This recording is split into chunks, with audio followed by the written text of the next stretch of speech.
Lovers, ketemu lagi bersama Renal Gunarso Channel. Pada hari ini adalah vlog pertama saya. Saya mau membahas tentang kucing sebetulnya di sini. Nah, pada vlog pertama saya ditemani oleh dua anabul saya. Yang satu ini yang warnanya blue ini adalah namanya Miko, dan yang putih ini namanya Aiko. Satu jantan, satu betina. Hai, salam kenal. Ya, pada vlog kali ini sebenarnya saya hanya ingin membagikan tentang kita merawat kucing. Tentunya kita sebagai co-parents di sini kita ingin kucing kita itu sehat, kucing kita itu bahagia, kucing kita itu nyaman hidupnya. Dan kita akan pastinya setiap co-parents punya keinginan untuk memberikan yang terbaik buat anabul kita. Nah, pada vlog saya yang pertama kali ini saya mau membagikan tentang tips bagaimana ini sebenarnya tips banyak pertanyaan dari para pecinta kucing, para cat lovers. Di saat pertama kali kita mau adopsi kucing, itu apa saja sih yang perlu kita siapkan? Persiapan seperti apa? Ini adalah salah satu pertanyaan besar di saat saya pertama kali juga dulu memutuskan ingin memelihara kucing, ingin mengadopsi kucing. Waktu pertama kali saya mau adopsi Miko tadi, kucing saya yang berwarna blue tadi, Persia yang berwarna blue. Ini adalah pertanyaan pertama saya juga. Apa sih yang harus saya siapkan sebelum saya mengadopsi kucing? Nah, pada vlog kali ini saya ingin membagikan tips-tipsnya tersebut kepada para cat lovers. Saksikan terus dari awal sampai akhir vlog ini, jangan di skip. Dan sebelum kita mulai, saya mau mengajak para cat lovers untuk support saya dalam channel ini supaya saya bisa terus dengan semangat berkarya membagikan pengalaman-pengalaman saya dalam memelihara, dalam merawat anabul, khususnya kucing-kucing saya ini. Nah, oleh karena itu saya mau ngajak untuk teman-teman cat lovers untuk subscribe channel saya dan aktifkan lonceng notifikasi untuk supaya dapat mendapatkan update-update terbaru dari video saya selanjutnya. Saya mau mengundang para cat lovers untuk support saya dengan subscribe channel saya ini, dan jangan lupa juga untuk aktifkan lonceng notifikasi agar para cat lovers juga dapat menerima notifikasi atas video-video saya yang selanjutnya. Mari saksikan pesan-pesan berikut ini.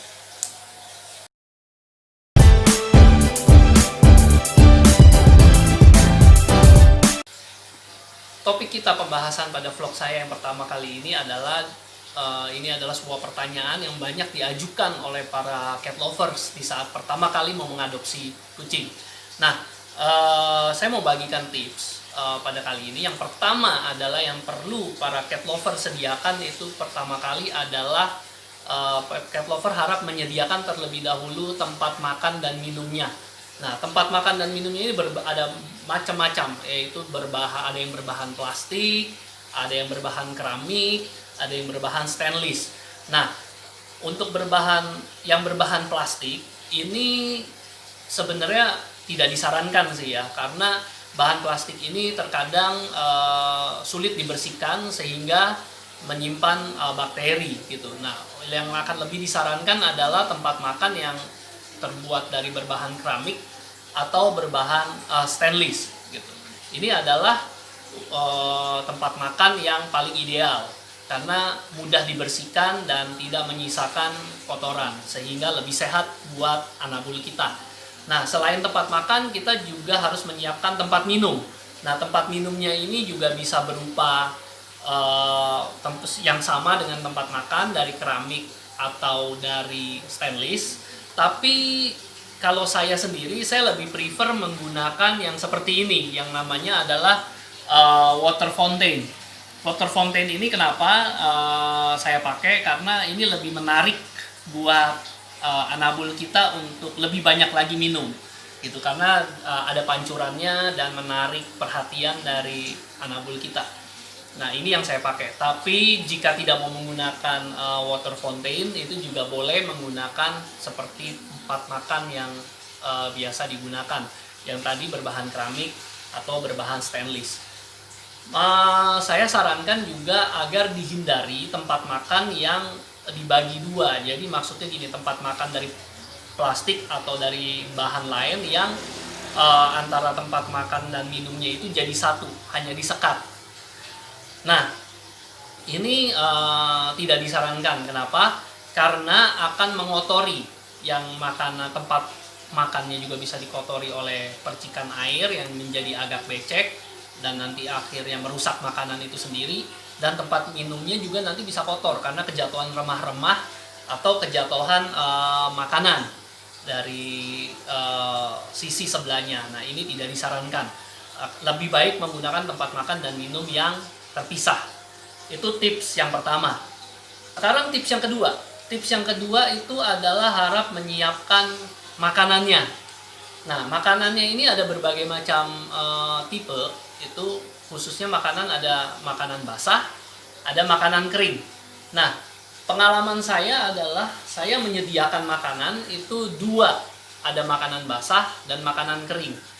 Selain itu, yang harus diperhatikan adalah di saat para cat lovers ingin mengadopsi kucing, misalkan yang diadopsi adalah kucing kitten, usia di bawah 1 tahun. Nah, makanan yang harus disiapkan adalah makanan khusus kitten yang di bawah 1 tahun. Ini ada banyak merek, dari mulai merek yang premium sampai dengan merek yang biasa saja. Tentunya dengan setiap merek ini punya keunggulan dan kekurangan masing-masing. Di sini saya tidak bahas lebih lanjut soal merek gitu, tapi yang saya pakai biasanya adalah yang mulai kelas premium dan menengah. Kenapa saya menggunakan kelas premium dan menengah? Karena saya melihat dari kandungan protein dan fat serta vitamin lainnya yang ada dalam makanan tersebut. Saya tidak memberikan dan juga tidak merekomen untuk pemberian pakan kepada anabul kita yang gizinya kurang baik, karena pada masa pertumbuhan anabul kita ini mereka sangat membutuhkan asupan gizi yang cukup baik. Oleh karena itu saya sarankan untuk memberikan pakan yang baik buat anabul kita. Kemudian dalam pemberian pakan ini juga tolong dihindari banyak yang orang menggunakan pakan repack. Memang dari segi harga repack ini lebih ekonomis gitu. Namun dengan makanan repack ini sebenarnya menyimpan satu bahaya tersendiri, di mana di saat membungkus dari makanan ke repack, dari melakukan proses repack itu sendiri, dari package yang aslinya, dari package yang freshnya, itu kan pasti tentunya seller akan membuka makanan tersebut dan dipindah ke plastik.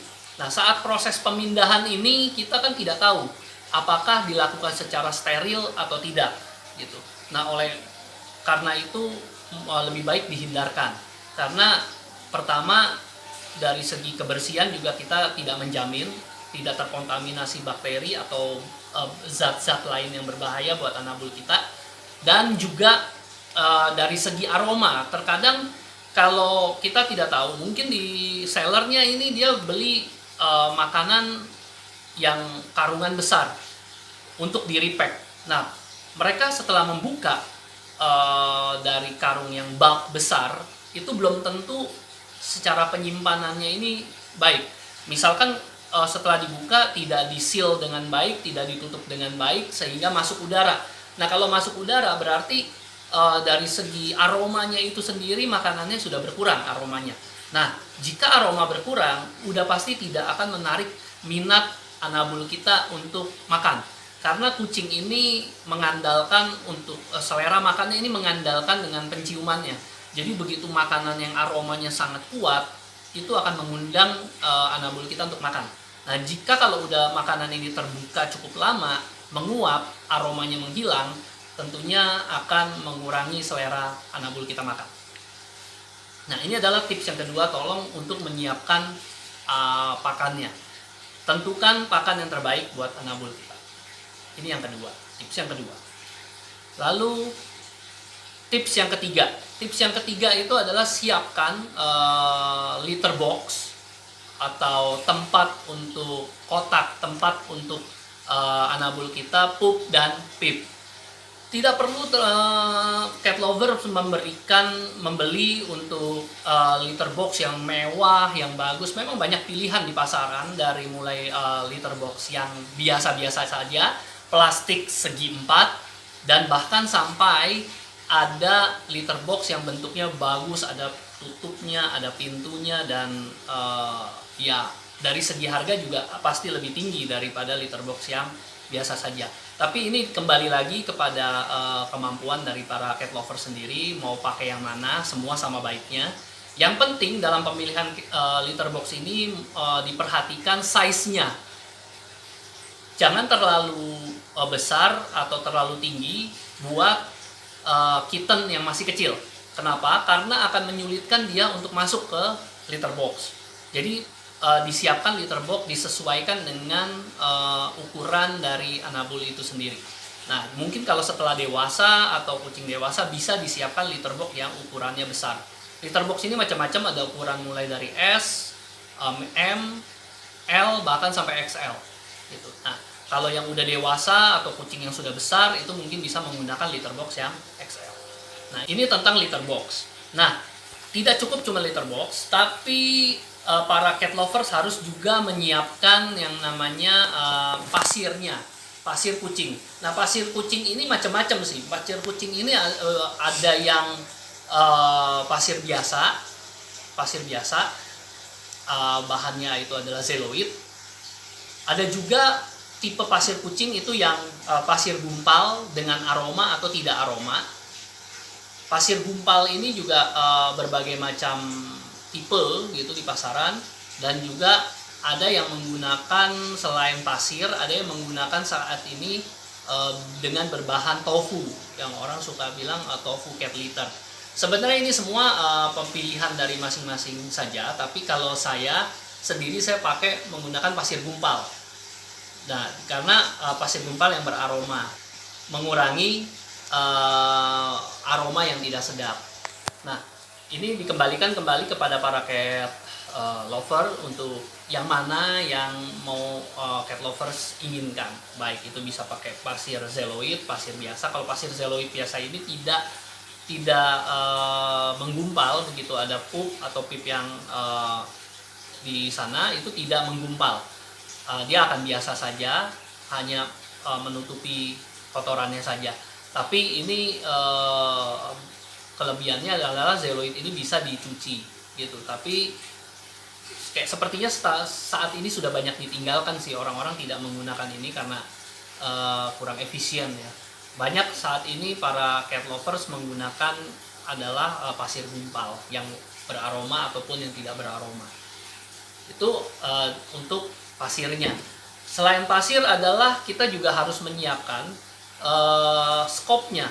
Skopnya ini tujuannya apa? Untuk mengangkat kotoran yang ada di litter box, gitu, supaya kotoran ini bersih. Karena kalau jika kotoran pip dan pup itu sudah menumpuk di litter box, biasanya anabul kita, kucing itu nggak mau masuk ke sana karena terlalu kotor. Kucing itu adalah binatang yang bersih, jadi mereka nggak suka sesuatu yang kotor. Nah, begitu mereka lihat di litter boxnya kalau sudah penuh dengan kotoran, itu biasanya mereka enggan pup dan pip di sana. Mereka akan pup dan pip di tempat lain. Nah, oleh karena itu jika cat lover tidak mau kucingnya itu pup di sofa, kencing di sofa atau di lantai atau di kasur cat lovers, oleh karena itu cat lovers harus rajin mengangkat kotoran yang ada di litter box. Kalau saya biasanya lakukan ini, pembersihan dan pengangkatan biasanya 2-3 kali sehari. Jadi saya angkat saja yang kotor. Nah, untuk penggantian dan pembersihan pasirnya itu saya lakukan seminggu sekali. Jadi seminggu sekali saya buang pasirnya, saya ganti dengan yang baru. Sebelum ganti yang baru saya cuci bersih litter boxnya supaya terhindar dari bakteri. Itu yang ketiga mengenai litter box. Yang keempat, itu kita perlu juga memiliki pet cargo.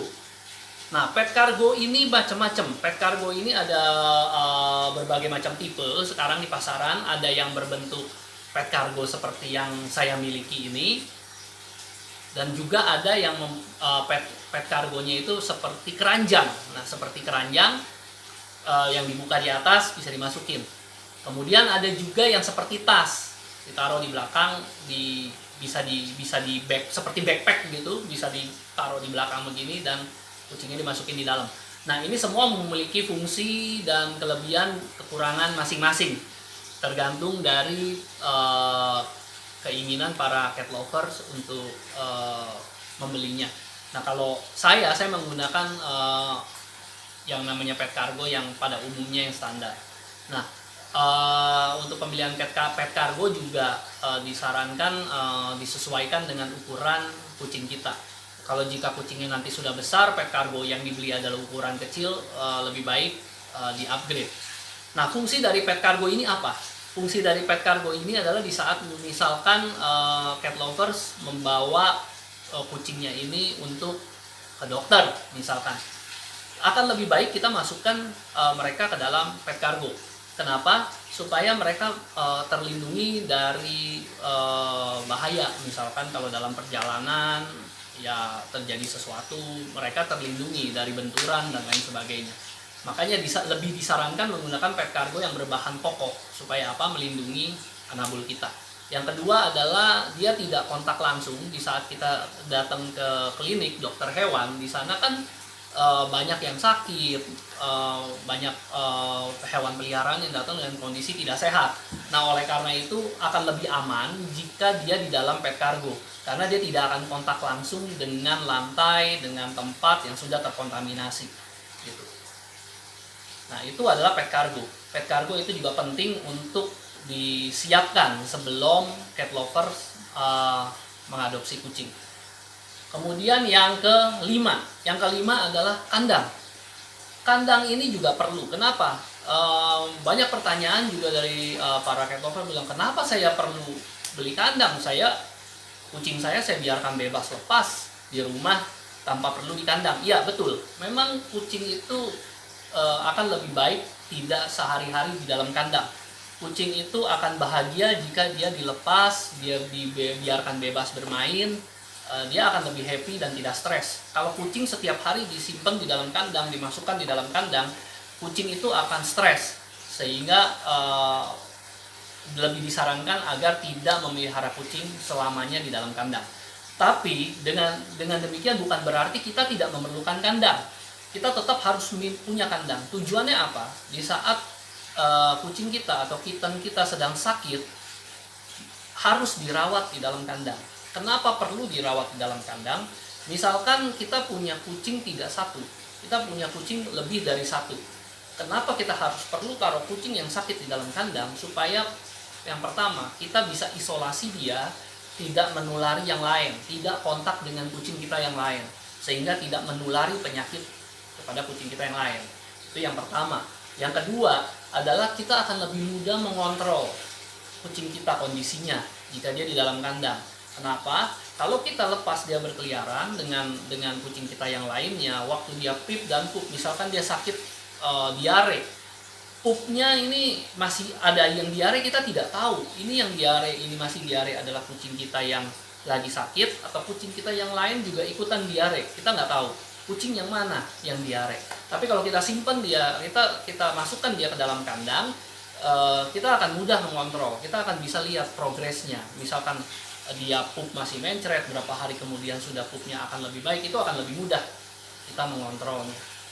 Itu keunggulan kalau kita memiliki kandang. Lalu kemudian jika kucing sakit dimasukin ke dalam kandang, ditaruh di dalam kandang, itu adalah juga memberikan kesempatan dia untuk rileks. Dia bisa istirahat di dalam kandang tanpa ada gangguan.